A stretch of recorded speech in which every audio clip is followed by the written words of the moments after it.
Hello and what is up guys, Rye here and welcome back to some more automation and BeamNG.Drive. Today we are continuing off in the TwinTurBros versus Canadian Steel Automation Challenge. So in this challenge, myself, TwinTurBros, and Canadian Steel, we each build our own cars. In this case, we're building sports cars to compete against each other in a series of events in BeamNG.Drive. So like I said, we're building sports cars. And there's a few rules we have to follow to make sure we're on the same playing field with each other. So the year is 2010, or you can do a bit earlier. 6 cylinders or less, naturally aspirated only, rear-wheel drive, a coupe or roadster, 2-seater, 2,400 pounds minimum, standard entertainment, sport seats, sport tires, performance intake, premium fuel, 35,000 automation dollars as the budget. 20 mpg and a max of 275 horsepower. So we've got a few rules to play with here. So the theme is lightweight roadster. Of course, 2,400 pounds is pretty light for a sports car. I'd say in the 2010s, we're dipping into Mazda Miata territory, and 275 horsepower puts us definitely ahead of Mazda Miata territory. So first things first, we're going to choose our panel material. I think we'll start off with partial aluminum for now, monocoque, and then probably a steel chassis. I might change that depending on the budget and stuff, and the weight requirement. Front-mounted longitudinal. And then we're going to continue off with, I think we'll start off with McPherson struts, or maybe, if we have the budget, okay, McPherson struts, and then double wishbone. We might change it to double wishbone and something else later, but we'll start off with this and we'll see how that goes. So, Canadian Steel has already built his car and it's on his channel, but I think we're going to do a V6. He's in a 3-cylinder. We're going to double that. Aluminum 5-valve V6 to be a bit quirky, I think, and max is 2 liters, so we'll go ahead with that. I want this thing to be a high revving boy. We cannot have front-wheel drive, which does not matter. So a little less. So yeah, a 2-liter NA V6 5-valve just for the funsies, and we'll go all of the best for now. I'll probably change this to save a bit of money later on, but we'll leave it like that for now. VVT all cams. And a relatively high cam profile, 80 to start, and then a 10-to-1 compression. So this is going to be a pretty high-performing car. We're going to go for a twin-direction injection, performance intake. And I think, what are we on, regular gas or premium? Is it premium fuel? It is premium fuel. Okay, there we go. I wanted to double-check. We'll go for a dual tubular exhaust with, like, just a fairly standard. We'll go high-flow 3-way, and then we'll go for, like, what? Straight through, or just 2 reversible mufflers. It doesn't really matter. So we've got a lot of octane to play with, a lot of revs. Man, this thing's gonna rev quite high. Oh, definitely a lot. It's a lot higher than I need, I think, really. We can actually go ahead and increase this even higher. Honestly, 12,000 RPM. That sounds pretty interesting. I like how we're thinking here now. Okay, we can't do that without increasing the quality just a bit. Ooh, quality. It's not that expensive. Okay, we're already over 200 horsepower, which is pretty good. Okay, we can go 12,000. Okay, we've got to go 12,000 RPM now.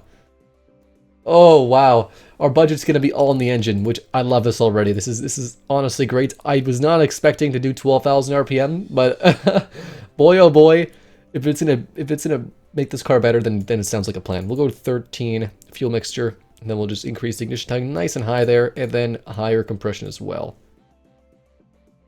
So we'll go pretty high, 12-to-1 compression, which is definitely a pretty high compression ratio. And just, what, max ignition timing? We're going to get great fuel efficiency, I think, with this thing. The exhaust and the headers are not coping that well. Okay, so we're going to get lots of power with that. We still have a few octanes to play with, so I think we'll go ahead and just increase the compression until we can't no anymore. Okay, so we got 12.2-to-1. And I want to finish off with a nice round horsepower number. I'm thinking, ooh, we can't get that perfect, can we? Okay, 270 horsepower and 170 torque. We're not using all of our octane, but that's okay for this. That's okay. That's okay. That's fine. I just want even numbers. So limit's 275, and I think we're making, yeah, a bit under that, but that's okay. I'm hoping our vehicle is going to be quite light. Let's hear what it sounds like, actually, yeah.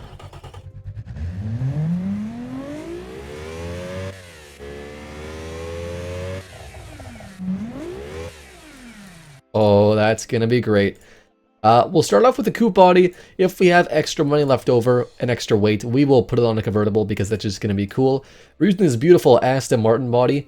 I think Canadian Steel's using the one, like this body, but just like the smaller one, which is fine. That one's about an 87-inch wheelbase. We're using about a 100-inch wheelbase. It's definitely a fairly small vehicle still. We'll go for a 6-speed manual, maybe. Open diff for now. Viscous is quite cheap as well.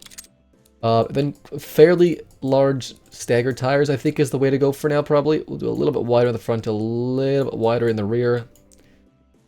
This is very, very aggressive tires, for sure. We'll go 18-inch.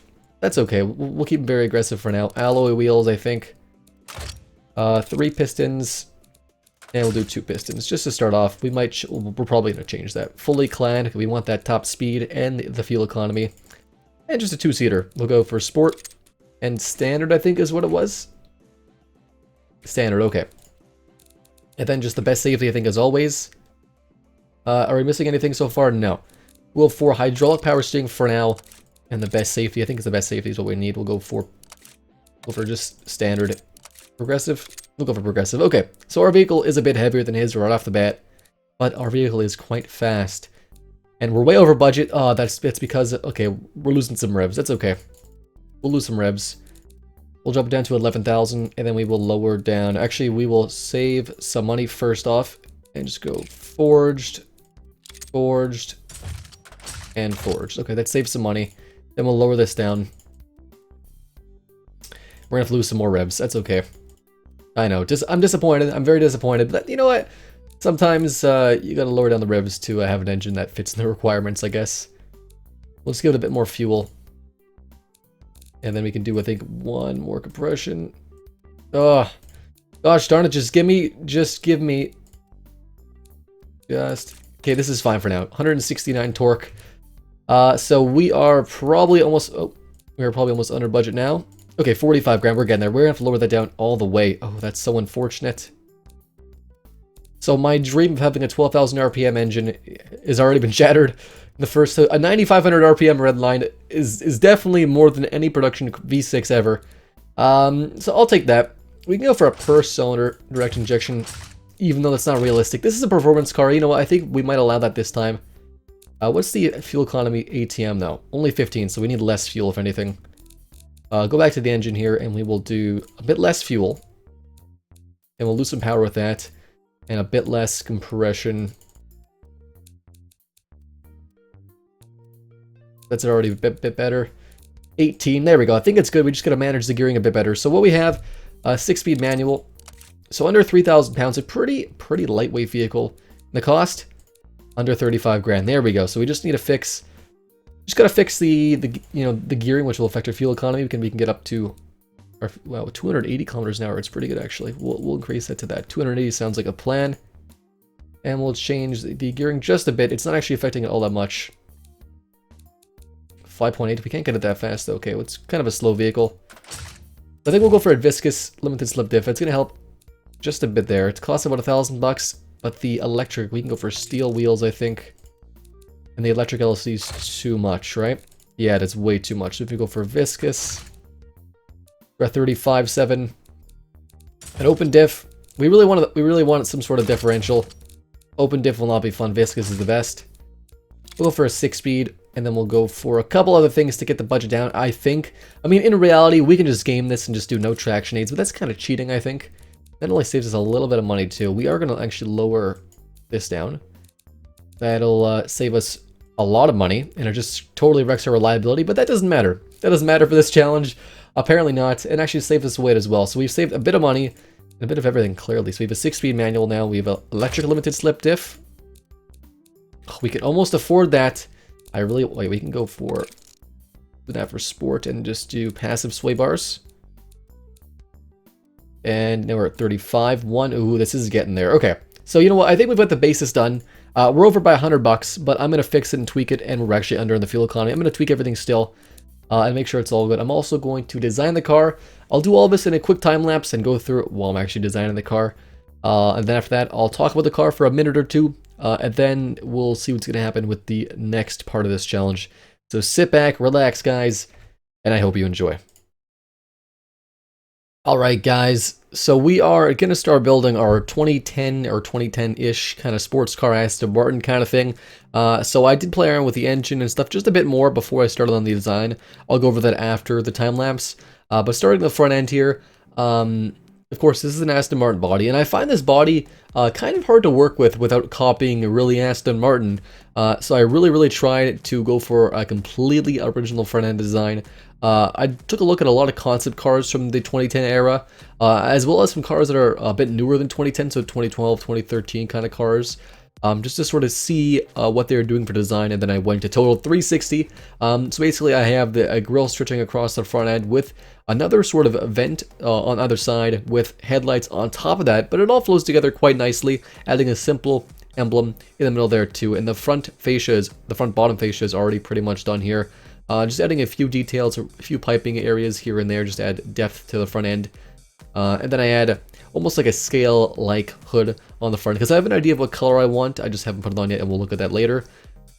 Basically adding a few touches here and there, like a spoiler. Now I'm looking at basically what I want to do for the color. I do stick off with a green. I think this is called Bandit Green, a color that I made, and I think it looks quite good on this car. The back end, now the back end, I'm not sure if I finished off happy with the back end, but it is decent. Similar design styles with the front end, just mimicked on the back for the top. Then the bottom, I didn't want to copy it exactly, so I have it similar but different with a rear diffuser. Then working on how I want to have my huge quad, my huge dual exhaust outlet that I do end putting on there. So the theme I was thinking of for this car was concept car for the road, so just a full production concept car. You know, very aggressive design styling for 2010. A bit futuristic, I would say, but that was the point of this car. I finished off with the name Retrograde, and I'm just adding on some badging here and there, then a signed skirt, and then tuning a bunch of other stuff as well, like the gearing, transmission, the brakes, the suspension, etc. Basically all that stuff to make sure the car handles quite good. So the weight is down, the cost is down, everything's up. So in front of us we have the 2010 Retrograde EJR.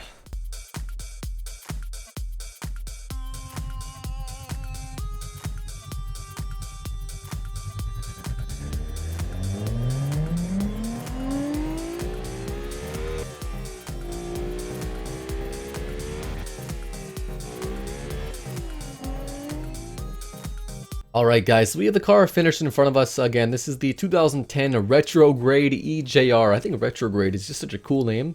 Definitely looks kind of like a spaceship. The headlights, I know not everyone is going to agree, but I think it both looks both unique and pretty good looking. I like how the design flows quite well, actually. Definitely a little bit bare on the bottom for some people, for myself included, but others would say it is pretty clean. I think it's a pretty clean build.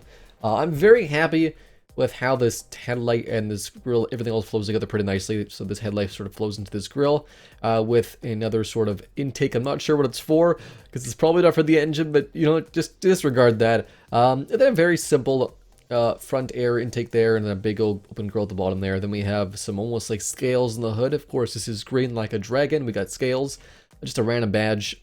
Looks fine. It's just two octopuses. That's fine.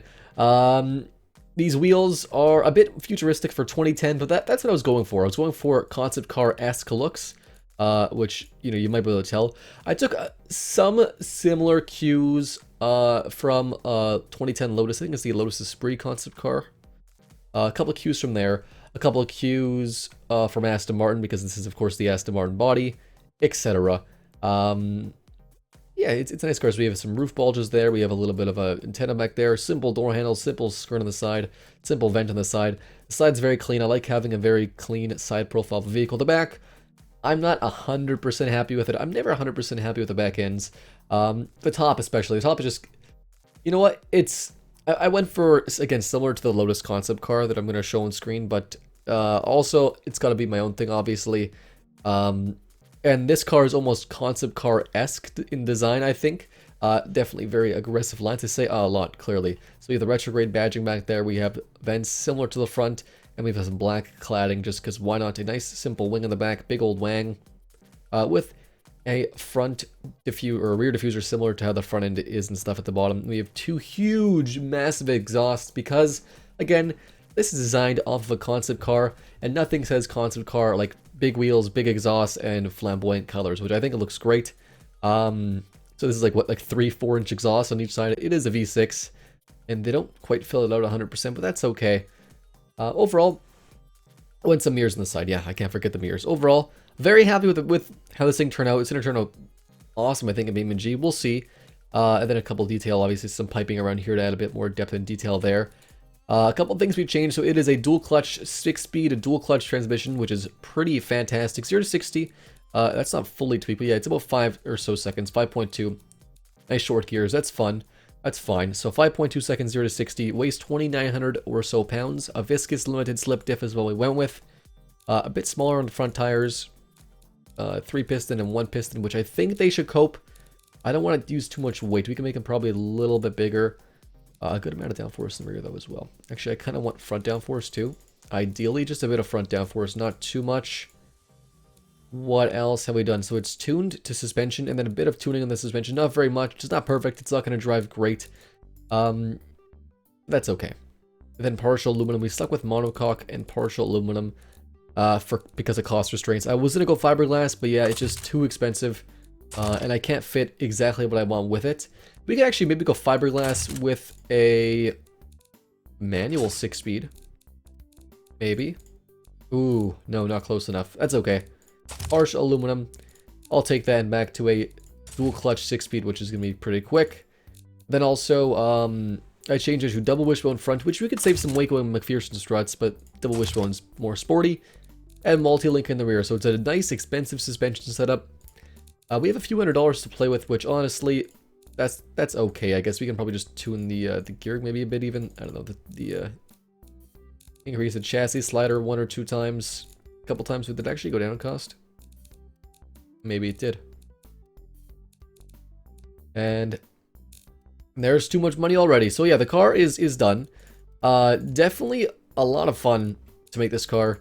A lot of fun, hopefully, to drive it when we actually drive it in BeamNG.Drive, which will be coming up in the next, not video on the channel, but the next part of this challenge. So, of course, in the first part, we do build our cars. I encourage you guys to go check out Canadian Steel's channel as well and see what he came up with. Probably next week or so, we are going to take our cars into BeamNG.Drive and compete them in a series of events, probably on a track. I don't know why it keeps defaulting to steel. I don't like steel. Give me black wheels, please. I like how they look. Very sporty. So yeah, we're going to do a BeamNG.Drive video in the next week or so, probably-ish. Don't quote me on that, but around there. And we're going to see what car can dominate, I guess, probably on the track. So thank you so much for watching, guys. And as always, I'll see you next time.